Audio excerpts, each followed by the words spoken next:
Hello everyone, this is Azra Batul, and as you all know, we are discussing about the Companies Act 2013, and we are studying about the kinds of companies, and we have covered two types of companies: companies on the basis of incorporation and companies on the basis of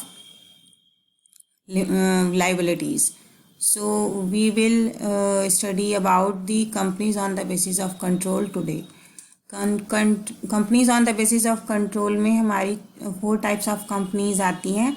number 1 holding company, number 2 government company, number 3 subsidiary company and 4th is associate company. अब first आता है हमारा holding company. What is holding company? तो holding company के साथ ही हमारी subsidiary company जो है उसको भी हम यहाँ पर एलाबोरेट कर सकते हैं, एक्सप्लेन कर सकते हैं। So holding company and subsidiary company where one person controls the management of other company.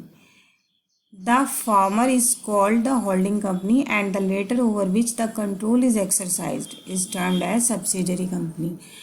यानी होल्डिंग कंपनी और सब्सिडरी कंपनी क्या होती है? होल्डिंग कंपनी में एक कंपनी का होल्ड किसी दूसरी कंपनी के ऊपर रहता है।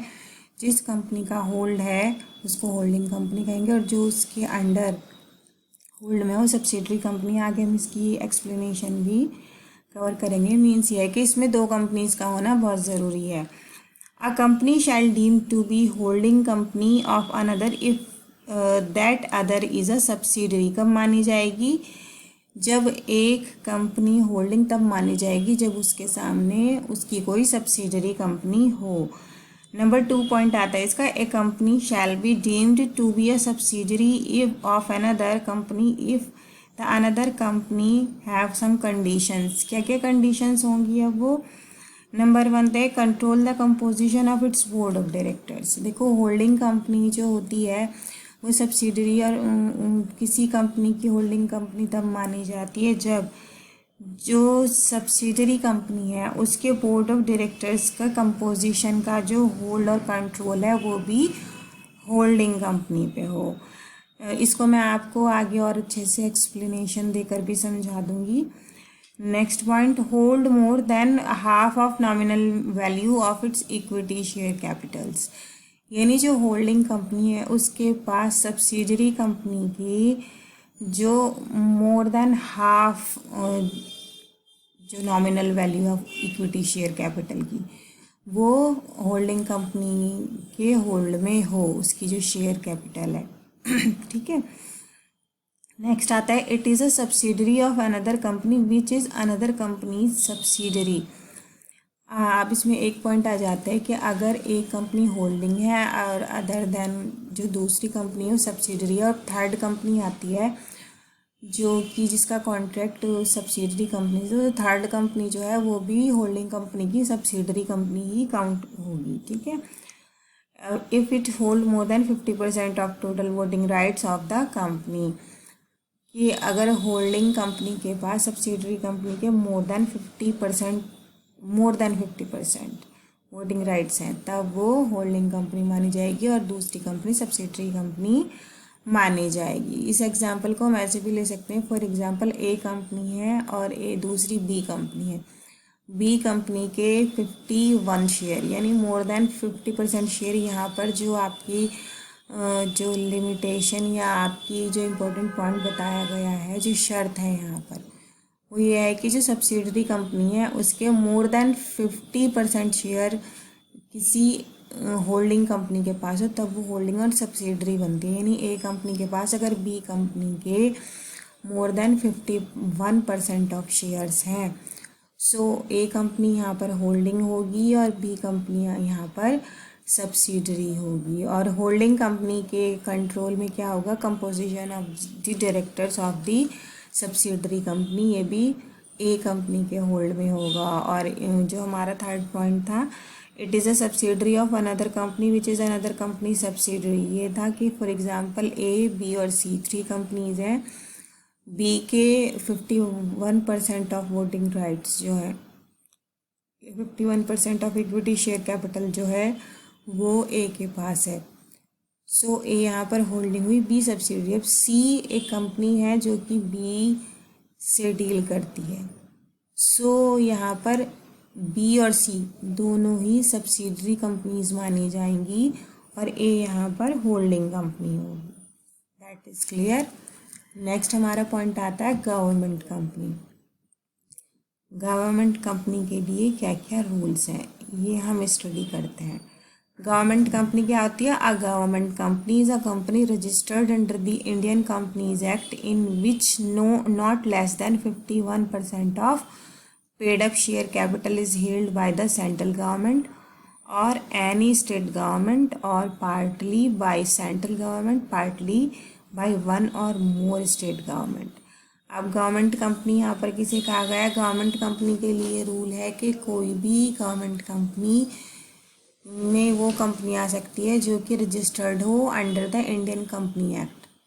ठीक है, under the Indian company act के रजिस्टर्ड हो और 51% से कम शेयर कैपिटल्स जो है उसकी सेंट्रल गवर्नमेंट के पास हेल्ड ना हो। यानी उस जो सेंट्रल गवर्नमेंट की जो 51% ऑफ शेयर्स हैं, मतलब मोर देन 50% शेयर जो हैं वो हेल्ड किए गए हों बाय द सेंट्रल गवर्नमेंट या बाय स्टेट गवर्नमेंट या पार्शली सेंट्रल गवर्नमेंट या पार्शली बाय वन और more state government. So that is कि अगर सेंट्रल गवर्नमेंट ने हेल्ड किए हैं या किसी भी स्टेट गवर्नमेंट ने हेल्ड किए हैं उसके शेयर्स, बट यहाँ पर शर्त क्या है कि more than 50% share, not less than 51%, not less than 51%। ठीक है, सो वो कंपनी हमारी गवर्नमेंट कंपनी में डिफाइन की जाएगी। So that is holding company and subsidiary company and government company. We have almost covered these topic and now last is associate company, जो कि companies on the basis of control में 4th point पे है। associate company, which company is defined as a associate company? An associate company or association in accounting and business valuation is a company in which another company owns a significant portion of voting shares, usually 20 to 50%। अब यहाँ पे आपका difference आ जाता है between the holding and subsidiary company and associate company. Holding company में और subsidiary company में क्या आता है कि किसी भी एक कंपनी के अगर more than 50% of shares capital जो है वो किसी एक कंपनी के होल्ड में है, that is holding and subsidiary company. But associate company में क्या होता है कि यहाँ पर कंपनी के 20 to 50% जो वोटिंग राइट्स हैं उसके शेयर्स हैं, ठीक है, वो यहाँ पर होने चाहिए, नॉट मोर देन 50%। यहाँ पर 50% से ज़्यादा ना हो तब वो एसोसिएट कंपनी मानी जाएगी। ठीक है, यानी जो भी कंपनी होगी वो एसोसिएट कंपनी मानी जाएंगी, नॉट दैट आर होल्डिंग और सब्सिडरी।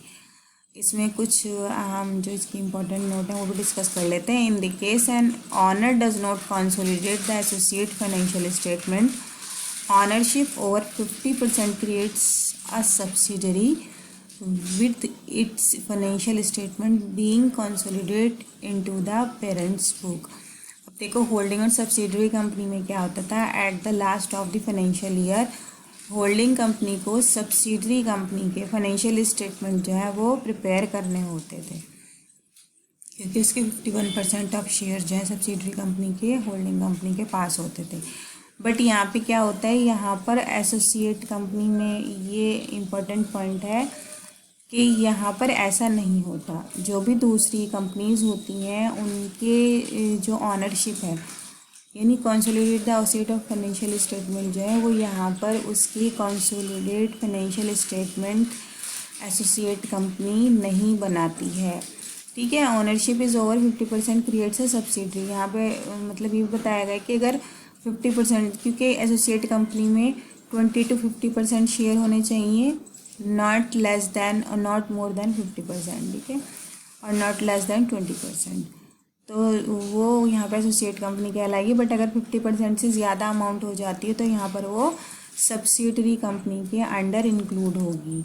और उसमें क्या होगा कि जो अगर 51% more than 50% of shares value हो जाती है उसकी, होल्डिंग कंपनी के पास हो जाते हैं उसके राइट्स, तो उसके जो भी फाइनेंशियल स्टेटमेंट हैं वो होल्डिंग कंपनी ही प्रिपेयर करेगी. So that is the part of companies on the basis of control, that is holding company, government company, subsidiary company and associate company. I hope आपको ये अच्छे से समझ आया होगा. इसकी डिटेल्स जूम क्लासेज में आपको विद एक्सप्लेनेशन मिल जाएगी. Till then stay safe, stay healthy and bye bye.